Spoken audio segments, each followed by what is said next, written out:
એક વર્ષ પહેલા ડુપ્લિકેટ દારૂની શંકાએ નવસારી એસઓજી દરોડો કરે છે અને શંકાસ્પદ લિક્વિડ અને દારૂની ખાલી બોટલો મળી આવે છે અને તેનું એફએસએલ કરાવતા એક વર્ષ પછી રિપોર્ટ સામે આવે છે કે આ દારૂ નકલી હતો, એટલે કે જાતે જ બનાવેલો હતો. નવસારીમાં એક યુવાન અને તેનો 14 વર્ષનો સગીર મિત્ર યુટ્યુબની મદદથી વિડીયો જોઈને દારૂ બનાવવાનું શરૂ કરે છે અને હવે જેલમાં જવાનો વારો આવ્યો છે. વૈષ્ણવજન તો તેને કહીએ જે પીડ પરાઈ જાનાને રે. નમસ્કાર, નવજીવન ન્યૂઝમાં આપનું સ્વાગત છે. હું છું જયંત દાફડા. ગુજરાતમાં દારૂબંધી હોવા છતાં રોજબરોજ કોઈક ને કોઈક જગ્યાએથી દારૂ ઝડપાતો રહે છે, પરંતુ હવે આ ગુજરાતમાં દારૂ પણ બનવા લાગ્યો છે, કારણ કે અહીં દારૂની ફેક્ટરીઓ પણ ઝડપાઈ રહી છે અને આ ફેક્ટરીઓમાં વિદેશી દારૂ તૈયાર કરવામાં આવે છે અને તેનું વેચાણ પણ કરવામાં આવતું હોય છે. આવી જ એક માહિતીના આધારે નવસારી એસઓજી ડિસેમ્બર 2023માં એક જગ્યાએ દરોડો કરે છે અને પોલીસ દરોડો કરે છે તો ઘરમાંથી શંકાસ્પદ લિક્વિડ મળી આવે છે, દારૂની ખાલી બોટલો મળી આવે છે, દારૂનો ફ્લેવર પણ મળી આવે છે, જેને જોઈને પોલીસને શંકા જાય છે અને દારૂ ભરેલી બોટલોને એફએસએલ માટે મોકલી આપે છે. જો કે એક વર્ષ બાદ એફએસએલ રિપોર્ટ આવતા આ વાત સ્પષ્ટ થાય છે કે દારૂ નકલી હતો અને એફએસએલ રિપોર્ટમાં આ દારૂ માનવ સ્વાસ્થ્ય માટે હાનિકારક હોવાનું સામે આવતા પોલીસે હિમાંશુ પાટીલની ધરપકડ કરી છે અને સગીરની અટકાયત કરી છે. તારીખ 2/12/2023ના રોજ એસઓજીના પોલીસ અધિકારી તેમજ કર્મચારીઓએ વ્યક્તિ હિમાંશુ નરેશભાઈ પાટીલ નાઓ પાસેથી વિવિધ પ્રકારના ડુપ્લિકેટ લિક્વિડ જેવી કે isopropyl alcohol spirit, alcohol whisky flavour, colour, duplicate English દારૂ ભરેલી બોટલો નંગ 2, ફેવિક્વિક એમ કુલ મળીને 6,970 રૂપિયાનો તથા આરોપી પાસેના હિમાંશુભાઈ જે છે જેના આરોપી બતાવેલ છે તેના 10,000 રૂપિયાનો મોબાઈલ એમ કુલ 16,970 રૂપિયાનો મુદ્દામાલ કબજે કરીને પૃથ્થકરણ માટે એફએસએલ સુરત ખાતે મોકલવામાં આવેલ હતું.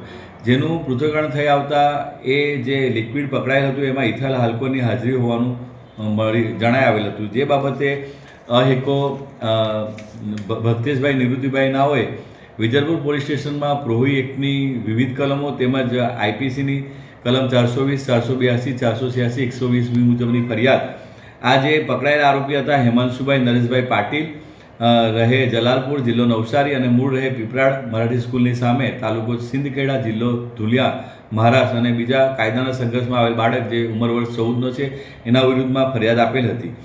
આ ફરિયાદની હકીકતમાં જે આ તમામ લિક્વિડ જે હતા જે ડુપ્લિકેટ ઇંગ્લિશ દારૂ બનાવવાની જે કાર્યવાહી કરવાના હતા એ લોકોએ આ જે બધા મુદ્દામાલ છે એ પોતાના મોબાઈલમાં સર્ચ કરીને તમામ આ લિક્વિડ બધી મંગાવેલ હતી અને એની વિધિ પણ એ લોકોએ મોબાઈલમાં સર્ચ કરીને જાણેલ કે ડુપ્લિકેટ ઇંગ્લિશ દારૂ કેવી રીતે બનાવે.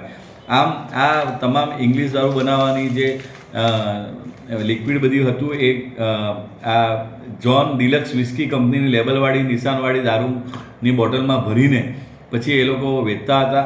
આમ આ બંને આરોપીઓ શરૂઆતથી છેતરપિંડી કરવાના ઈરાદે અને પોતાના આર્થિક ફાયદા સારું અને લોકોના સ્વાસ્થ્યને નુકસાન થાય તેમ જાણવા હતા છતાં કબજે રાખી ડુપ્લિકેટ દારૂ બનાવવાની સાધન સામગ્રી રાખેલ હોવાનું મળી આવતા તે લોકોના ગુનો દાખલ કરીને આગળની તપાસ વિજલપુર પોલીસ સ્ટેશન હાલ કરી રહી છે. આ ઘટનામાં સંડોવાયેલા યુવાનનું નામ હિમાંશુ પાટીલ છે, જેણે પોતાના સગીર મિત્ર સાથે મળીને નવસારીના વિજલપુર વિસ્તારની લેક્યુ રેસિડેન્સીના પોતાના ઘરમાં ડુપ્લિકેટ દારૂ બનાવવાનું શરૂ કર્યું હતું. હિમાંશુ અને તેનો સગીર મિત્રએ યુટ્યુબ ઉપર ડુપ્લિકેટ દારૂ કેવી રીતે બનાવવો એના વિડીયો જોયા અને ત્યારબાદ દારૂ બનાવવાનું શીખ્યા હતા અને બંને દારૂ બનાવવા માટેની જરૂરી આઇસોપ્રોપાઇલ આલ્કોહોલ સ્પિરિટ અને આલ્કોહોલ વિસ્કી ફ્લેવર ઓનલાઈન મંગાવ્યું હતું. સાથે તેની સાથે કલર તેમજ અન્ય વસ્તુઓનું મિશ્રણ કરીને ડુપ્લિકેટ દારૂ બનાવતા હતા અને અલગ અલગ બ્રાન્ડની દારૂની બોટલોમાં દારૂ ભરીને વેચવા લાગ્યા હતા. જેની જાણ ગત ડિસેમ્બર 2023માં નવસારી એસઓજીને થતાં હિમાંશુના ઘરે દરોડો કર્યો હતો અને ઘટના સ્થળેથી alcohol spirit, whisky flavour, colour અને અલગ અલગ દારૂની બોટલો મળી આવી હતી અને તેનો મુદ્દામાલ કબજે કર્યો હતો, જેમાંથી આઇસોપ્રોપાઇલ આલ્કોહોલ સ્પિરિટ અને આલ્કોહોલ વિસ્કી ફ્લેવરના નમૂનાને એફએસએલમાં તપાસ અર્થે મોકલ્યા હતા, જેનો રિપોર્ટ હવે એક વર્ષ પછી આવતા પોલીસે વિજલપુર મથકમાં આરોપી હિમાંશુ અને તેના સગીર મિત્ર વિરુદ્ધ ડુપ્લિકેટ દારૂ બનાવવાનો ગુનો નોંધીને હિમાંશુની ધરપકડ કરી છે અને સગીરની અટકાયત કરી છે. સાથે જ સમગ્ર મુદ્દે આગળની તપાસ વિજલપુર પોલીસને સોંપી છે. આમ નાની ઉંમરે શોર્ટકટથી વધુ પૈસા કમાવા નીકળેલા યુવાનને હવે જેલના સળિયા પકડવાનો વારો આવ્યો છે.